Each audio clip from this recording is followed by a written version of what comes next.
Thank you, Rory, for inviting me. So, my name is Jaf Aguiar. I'm from São Paulo, Brazil. I've been living here in Madrid for the past 4 years now. And Rory invited me to talk about how we created a one-click checkout for the whole internet. All right. So, a bit of my background. In the past 7 years, I've been working with startups, consulting firms, with different technologies, mainly applied for payments and e-commerce. So during these experiences, me and my, it's not synced. Yeah. So during the past, I can now pause. Yeah. Okay. Sorry. So in the past 7 years, working with e-commerce, me and my co-founder, we started realizing that one of the most common complaints was that the checkout, the conversion rates in e-commerce was always low, super low, right? So the cart abandonment was like 70%, and the most requests that we were receiving were like, what can you do to improve the checkout to increase the conversion rate? And we were like, okay, so we should do something, because like we can do something for one customer and they can go like improve fields, do things, etc. But it's not going to solve the problem. And then we decided to create a product that could do one thing for the whole internet. So that's our solution. So just for you to understand a bit of the problem, imagine that 70% of the possible shoppers, they abandon the cart. Okay, now imagine a physical shop.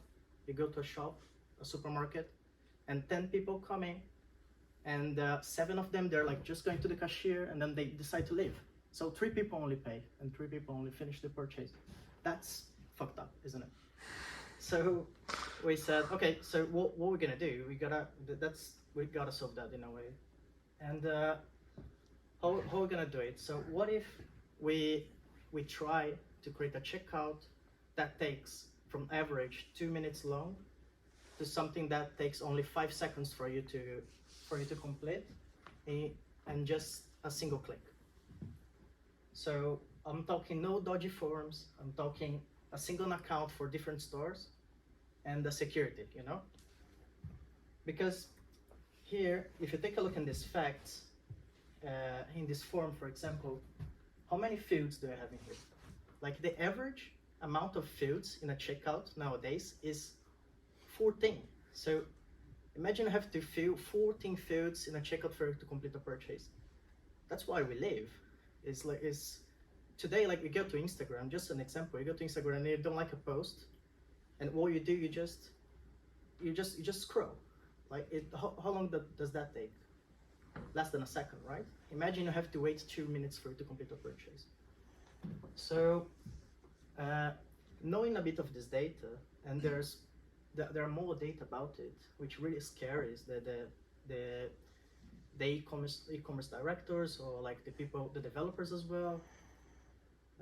So we came with that solution, right? So that sounds really, really cool. How are we gonna implement it? So, right, and then we implemented. We created a first MVP, and we went to the market. We found some customers, and we started running the product, and things were looking good. I mean, despite the investment situation right now, but things were looking good. And then the CEO of Koala, he came to us and said, "Hey, I like your idea. It's on our roadmap. And what about on top of no dodgy forms, 5 seconds to complete a purchase, 1 click to check out? What about we add 250K shoppers that we have in our database and they are ready to buy? We have instant cashback in our solution, and we have automatic coupon discount applied to the cart." Because that's what Koala does, right? Koala is a solution, is an extension that you install, and then you can get cashback when you make a purchase online. So you have like all this advantage. It's like a dream. You have like all these things, and then we said, okay, that looks good, and then they acquired us. this year. It just announced. It has just been announced a few weeks ago.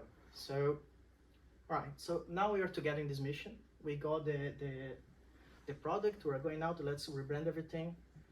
And this is a demo of the rebranded product.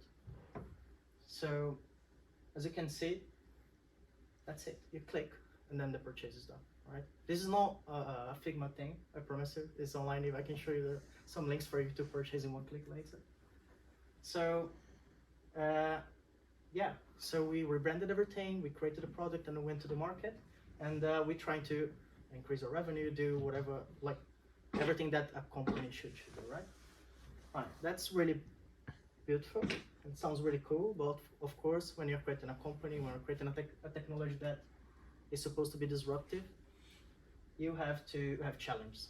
So the challenge they come on the business side, and today I want to talk about the challenge on the tech side. Yeah.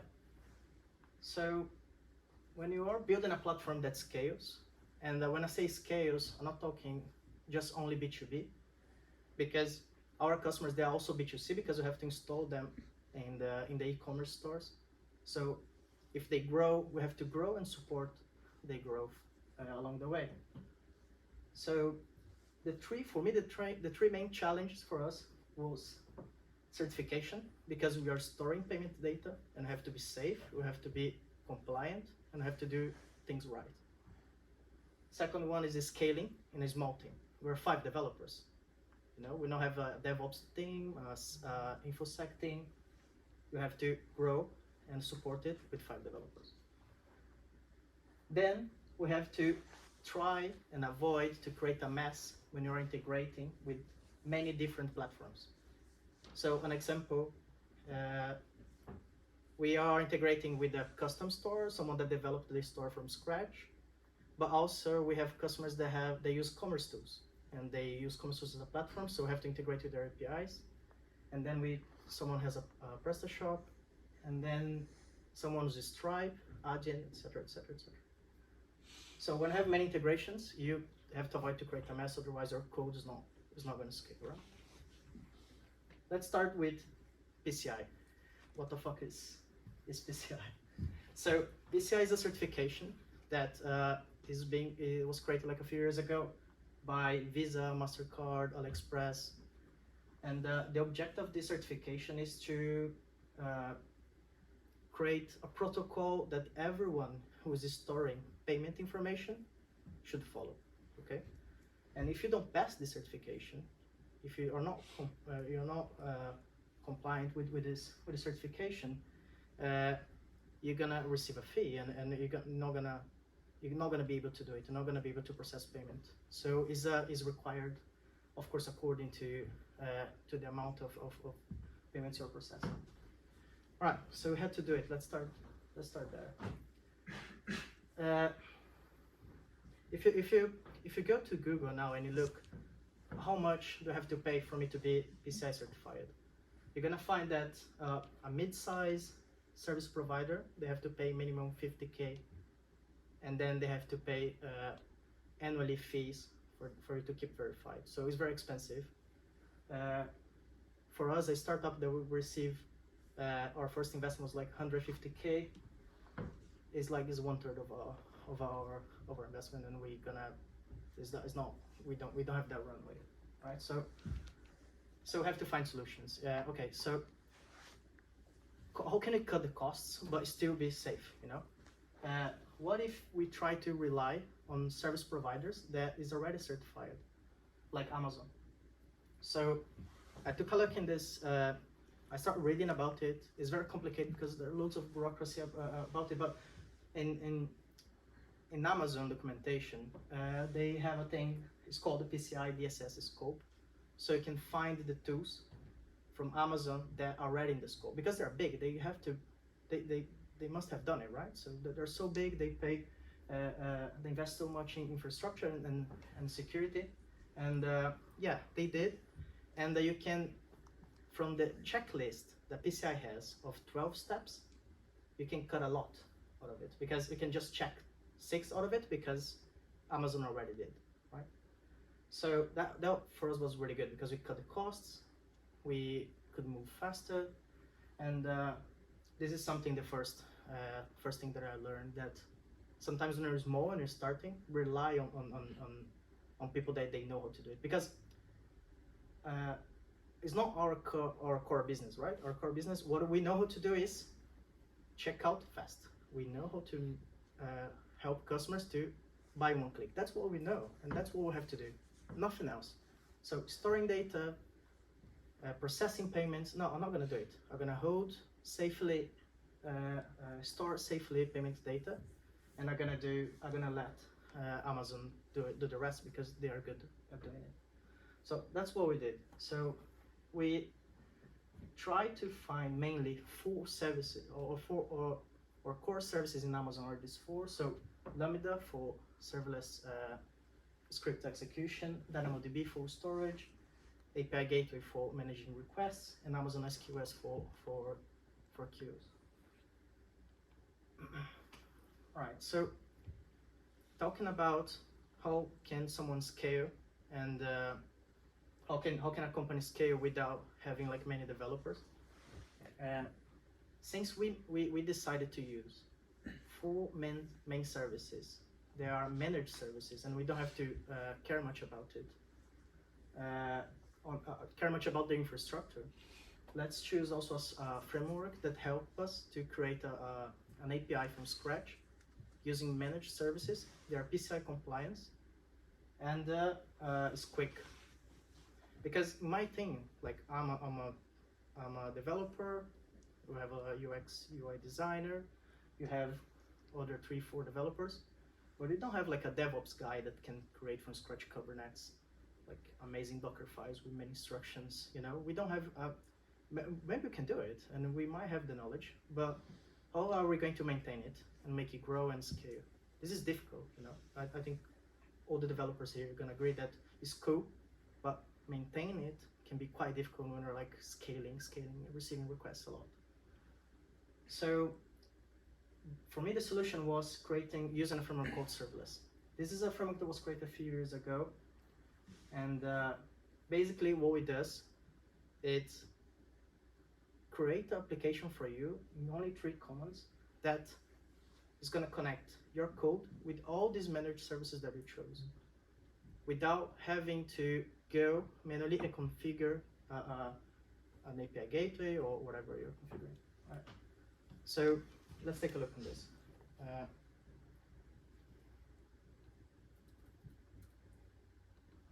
Maybe I can put it here. No, can't. Oh, on full screen. Sorry. All right, coolio. So as you can see here, let's start with the first. Let's do like a quick playground, okay? Just for me to show you a quick demo. So I have the serverless installed already, so basically just have to install the library. Then Make it bigger. okay. And then second, oh yeah, I have to make it. Yeah. There we go. Right. So let's create an application from scratch then. Let's start with running the command serverless. So basically, with one command, you're gonna create an application API that is gonna be. Oh, I don't have internet, do I? That's a bummer. Okay, I can connect with my phone, then I can do it. Thought I was connected already. You have it ready? Yeah, it's connected, right? Yeah, Okay. good. Alright, so I'll run on this command, and then it's gonna give me like a few templates that I can choose, and I can create like an application from scratch. Basically, I have pure Node.js, and I can create like a HTTP API, a schedule task, or a SQS worker for you to run queues or whatever you want, Express API with DynamoDB, etc. Let's start with HTTP API, and I'm gonna call it Valencia is cool. Yeah. Right. So basically what we're gonna do is gonna go to that repo and download the template from it. And now I'm gonna choose an organization. So you're gonna have to create first organization in Amazon, and they're gonna extract the keys and the authentication from the CLI for you to connect with Amazon. I'm gonna choose QPay. Right, and then as you can see, I tested a lot, and then I can create a new app from here. And let's create it Valencia. Let's go again. All right, the application is created already. And then if I want to deploy it, all right, so now takes a bit of time, but basically what it's doing is like, it's using Amazon framework called CloudFormation. Basically, it's gonna get your code, gonna see what resources are necessary, and it's gonna connect it to the managed services from Amazon and create and configure it accordingly. So for example, for me to store the files, I'm gonna have to use S3. For me to create the endpoints, I have to use API gateway. For me to, if I've been using DynamoDB, you'd connect and create a collection from me in DynamoDB, right? And then once it's done, your application is ready, right? So in the meanwhile, you can just go back to the presentation. And when it's done, we come back here. All right, cool. So the third step, the last step, is the integrations. So, all right, so we're compliant. We can scale fast without worrying much about infrastructure. Now I have to integrate it, and not without creating a mess in my code, scaling. And as I told you, like today I have like a Magento, I have commerce tools, and I have custom stores, and I have to integrate all of it without losing our core business rules. So how are we gonna make it? So there are many ways to do it. This is not the right solution, the correct solution. But I think for me, what really helped me when I was studying DDD and applying it, like finally applying it to it, because there are so many concepts that you really don't apply in real life. But with DDD, I finally could apply it, and I think it really fits very well here. Is the anti-corruption layer. So I could have solved it with facade, maybe an adapter, creating loads of mappers inside a service that would do that for me. But I think with the anti-corruption layer, there's a book about DDD I can recommend you later. It explains this very well. The anti-corruption layer is very good because it works very well with interfaces. So in our case, we depend a lot of interfaces, because when I say interfaces, I'm talking REST APIs or GraphQL or SOAP. In our case, for those interfaces we're working, REST APIs mainly. Commerce tools via API has its rules to create a cart, for example, create a customer, or create an order. Magento has different rules, and so on. But I have a default interface that is going to work probably for the majority of those implementations. So I can keep it. I can create my interface and my service, my microservice here. And for those who don't follow the pattern that I want to implement, I can use anti-corruption layer. And basically, it's going to translate all that specific business rules in something that my service can understand without making a mess here, so I can scale it accordingly. Yeah. So let's just go back here. Right, that's cool. So our project is deployed already. Yeah. Maybe we can even do this. Right, so the API is done, is up and running. This is basically sending a request to API Gateway. API Gateway is triggering the Lambda function, and the Lambda function is, if it has any connection to DynamoDB, is going to process and do whatever you have to do. And it's done. The API is already there. So how long did that take? Like 2 minutes. It's very quickly, Right, so going back to the presentation, just to finish, I personally have some takeaways. I think the first one is rely on cloud providers if you can afford it. I mean, for those who are from Demium, you have 10K free that you can use. And if you use Google Cloud, is even more, it's like 100K. So if you can afford cloud providers, rely on them, because don't go, I mean, there are services that can do the same, like, I don't know, DigitalOcean, but they might not be as compliant or might not be as complete as the big ones, the big players. Rely on them for you to focus on your business rules, because if your run is over, don't have money, you have spent probably like 30% of your time building infrastructure instead of doing code and selling your product. Then, if you are working with not risky but sensitive information, I recommend also, if it's not your core business, also rely on someone else. Like for our solution, we could have relied on a payment provider, for example, but we didn't want vendor locking. If I save all my payment information in Stripe, I could not connect it with another vendor, without creating a mess and a request, and you probably could do it, but it would be very difficult. So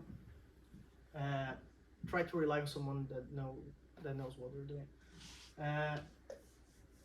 For integrating with different partners, try to focus and try to separate a bit.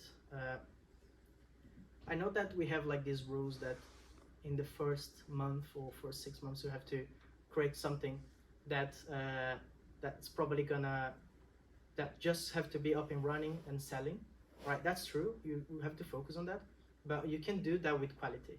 Like you can do that with minimum quality and scalable in a way that your code can scale and you can keep growing your product. So, I mean, it's a bit nowadays we're like so focused on JavaScript frameworks and creating tripping on functional programming like every day there's a new framework. But if you go a bit back to the basis, like DDD or P, they're very old. Like I sound like a 50 years old guy, but they're not old. They're valid. Many concepts are valid and they should be very useful. So go back on them. Like try to go back to the basics, and they're very important. And yeah, just for you to finish, we are very happy now with the acquisition. So this, as I mentioned, it's just been announced. So now I hope in the next few months you can see more stores with one-click checkout option. Now you can get discounts. So like besides buying one click, you can also have like maybe 5% discount, maybe like a bit of cashback. So try to, if you find one, send me a message. And that's it. Thank you guys.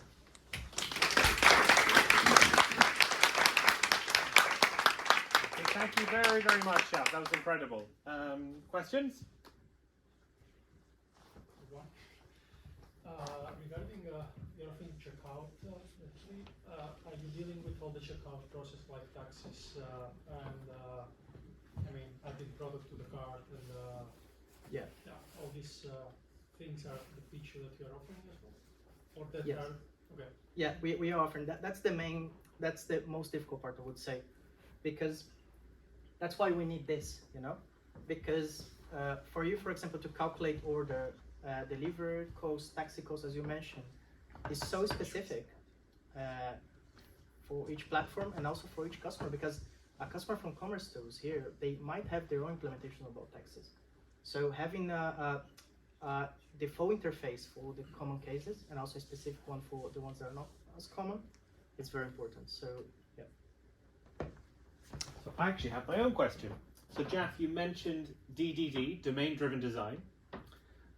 You also mentioned a book where they talked about the anti-corruption layer pattern. Do you care to mention about that book?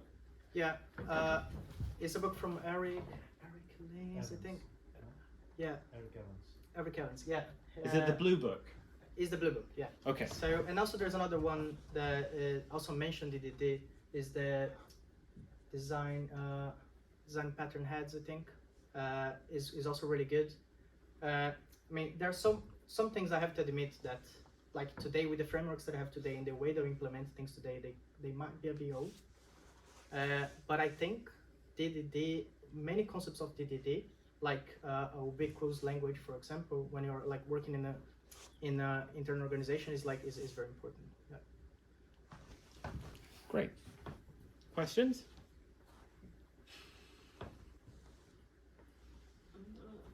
What are the information that the customer needs to put? I mean, one click, it means you take the data somewhere else.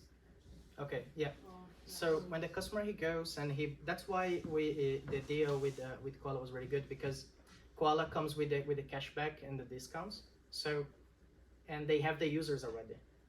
So we can use the users, they just have to click, they have to add the payment information and click and buy.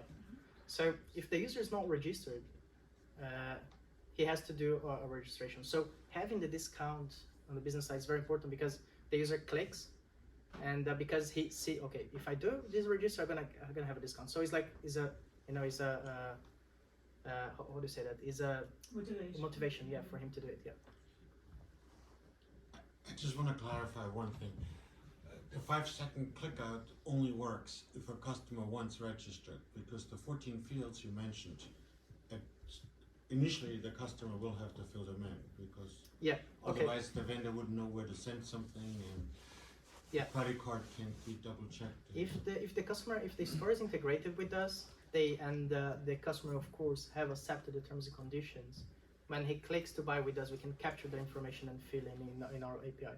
So if he's a usual customer from the store, we can just capture the information. If he's never bought anything before, not even with this store or with us, he has to fill in the information. But our checkout, I can guarantee that is much simpler, because like we have now 6 fields only for the customer to fill in. 6 fields, only 6 fields, and he's ready to go. Will you agree that is an extension of what Apple did on mobile for the web? Sorry, come again? Will you agree that is actually a good extension from what Apple did on iOS to the web? I mean, Apple did that with the App Store, the one on the App Store. So I mean, it's a good extension of that on the web. And exactly, yeah. But also, all right. So if you see, there's a good question. There's another question that I can make just to clarify. Yeah. Okay, but Google doesn't do it. Like Google saves my payment information, But for me, I have a problem. For example, that on my laptop I use Google Chrome, of course, and then when I'm on my phone, I don't know, everything is like works so well in Safari, and then the passwords, they don't communicate, and then I go to an app, and my password's not gonna work there either. So all right, but then you could use like a LastPass, right? So that's another a hassle, isn't it? So yeah, it's extension, of course, but it's about trying to unify, create like a super app that users can buy everywhere. I just wanted to say that I think it's a great idea just to extend it. Thank you. What about 3 secure and 2-factor authentication? Yeah, right. That's a good question. So 3D Secure is a very European thing. It's something that the Europeans, the PSD2 created for like enforce second 2-factor authentication, and but it works with a token. So when the user is doing the registration process, 3D Secure generates a token, and if you save it correctly, you can reuse it to make the purchase. Of course, it has like expiring time, and then once expired, since we have the library on the front end, we can just ask for a new authentication on 3D Secure. Have you Go. Have you thought about passkey? Sorry? Passkey, No. Okay, well, there's this initiative which is supposed to happen next year. It's called Passkey. It's Microsoft, Google, and Apple. Okay. You might want to. Okay. And they have a method where they want to abandon passwords. Okay. and that is supposed to be the Yeah. new way of, and the initial identification is supposed to happen either with face, Biometric face, and or with face authentication. Yeah. fingerprints. It Yeah. just goes on this two-factor authorization. I mean, Uh, it's supposed to replace the two-factor authorization. Definitely supposed to replace all passwords. Correct? I mean, you nod your head, right? No, I think I mean, there are many initiatives. One, for example, is MasterCard and Visa. Now they create like an initiative that is they want to have their own click, and Stripe wants to have also the one click, and Red Seas want to have their one click, or Adyen want to have their one click. This is more. But this is domain specific. When I say domain specific, is like I'm talking MasterCard. They're gonna do domain specific for their cards and for the networks of cards. Right. But what I'm talking about, this is Yeah. supposed to be across. Okay, when it comes and doesn't have password, for me it just makes my life much easier because I can just use their authentication and I have access to the whole world. So it's I don't know how it works. I never heard of this initiative, but it's something for do some research. Yeah, regarding the PCI DSS compliance, so you basically are dealing, you are retrieving the credit cards and you are storing on your system and then using it.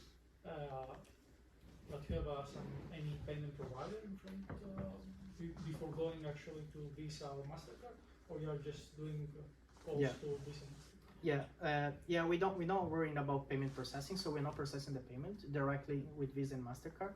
So what we do, we imagine that we have like a store, I don't know, Pepe Jeans, and they have Adyen or Stripe. So since we have the PCI, this payment processor, they would accept a third party to connect and process the payment with them. So we basically connect with the store's payment provider. So basically the client, which is the seller in this case, Yeah, they give us the they authenticate and then which payment provider they want to use, exactly. and you are just like a middleware. between, Exactly. Exactly, like a layer between the connection with the payment provider and the logistics Yeah, the with the checkout store. and the- Exactly. Yeah. But We have time for one more question. So it's the final question. okay, no pressure. No pressure. Well, I'm just curious. Well, in this case, why would you need to store the credit card information if you have a payment provider that already supposed to? Yeah, it's because of that you just mentioned before.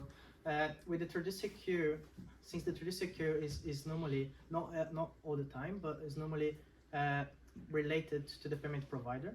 So that means that the token that the 3D Secure generated is locked in with the vendor, with the payment processor. So that's why I have to use a third-party 3D Secure that's going to generate a token that we can reuse this token to every payment processor. Because if I use it in Stripe going to generate a token. They're going to keep it, you know. Okay, thank you very much for that.